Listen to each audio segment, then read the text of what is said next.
یہاں مرض کا سبب ہے غلامی و تقلید، وہاں مرض کا سبب ہے نظام جمہوری۔ نہ مشرق اس سے بری ہے نہ مغرب اس سے بری ہے، جہاں میں عام ہے قلب و نظر کی رنجوری۔ اس نظم میں اقبال نے یہ بتایا ہے کہ مشرقی اور مغربی دونوں ملکوں کی قومیں اس وقت روحانیت، تقوی سے محروم ہیں۔ مشرقی ممالک میں اس محرومی کا سبب سیاسی اور ذہنی غلامی ہے، یعنی ایشیائی قومیں سیاسی طور سے غلام ہیں اور ظاہر اور ذہنی اعتبار سے جاہل صوفیوں اور تنگ نظر ملاؤں کی غلام ہیں۔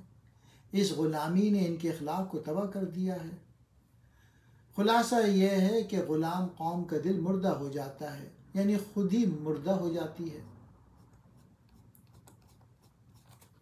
دونوں باتوں کا نتیجہ یہ نکلتا ہے کہ ضمیر مردہ ہو جاتا ہے۔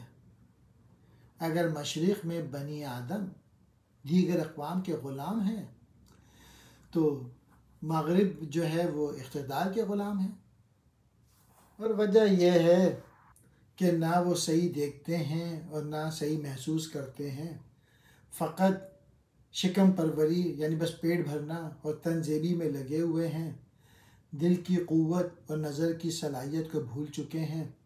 اگر ان کی نظر اور دل بیدار ہو جائیں تو دونوں خطوں کی قوموں کی بیماریاں دور ہو جائیں۔ یہاں یعنی مشرق میں، وہاں یعنی مغرب میں مرض کہتے ہیں بیماری کو، تقلید کہتے ہیں پیروی۔